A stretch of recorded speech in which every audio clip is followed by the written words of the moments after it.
Since versus for, since versus for, আমরা এটাকে খুব মানে এরকম সেন্টেন্স আমরা খুব মানে ভুল করি। সিন্স আর ফর এর মধ্যে আমরা পার্থক্য করতে পারি না। তোমরা রাখবা সিন্স, সিন্স এস, সিন্সে এস আছে এবং স্টার্টে এস আছে, সো স্টার্ট মানে কোনো কিছুর সূচনা বা কোনো কিছুর সূচনা লগ্ন থেকে বা কোনো কিছুর শুরু থেকে বোঝাতে সিন্স বসে। আর for, for total amount of time, that means মোট সময় বা টোটাল, টোটাল বোঝাতে ফর বসে। জাস্ট দুটো কথা মনে রাখো, টোটাল কোয়ান্টিটিটা বোঝাতে ফর বসে সিন্স মানে সূচনা লগ্ন থেকে বোঝাতে আমাদের কি বসে ভাইয়া সিন্স বসে, এবং টোটাল কোয়ান্টিটি বোঝাতে আমাদের বসে ফর। তো দেখো ছোট্ট একটা এক্সাম্পলের সাহায্যে আমরা বুঝতে পারি কি হলো। হ্যাঁ, ছোট্ট একটা এক্সাম্পলের সাহায্যে আমরা এটা বুঝতে পারি। মনে করো Rakib, Rakib has been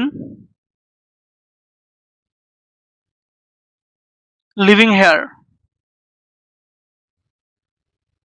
living here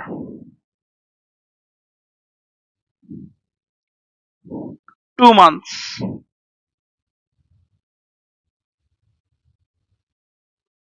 2 months,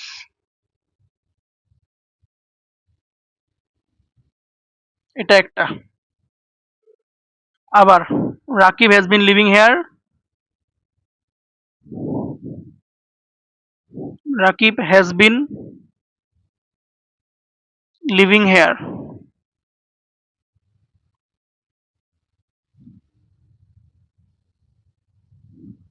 living here dash April. তোমরা বলো এখানে কোথায় ফর বসবে, কোথায় সিন্স বসবে। কি বলছি, সিন্স ফর মানে টোটাল অ্যামাউন্ট অফ টাইম, 2 মাস ধরে ও থাকতেছে, টোটাল 2 মাস, এখানে ফর বসবে। আর এখানে এপ্রিল মানে রাকিব এখানে এপ্রিল থেকে থাকতেছে মানে সূচনা লগ্ন এপ্রিল, তো এখানে সিন্স বসবে। তো আশা করি সবাই সিন্স এবং ফরের যে পার্থক্যটা সবাই বুঝতে পারছো। আসসালামু আলাইকুম, বাই।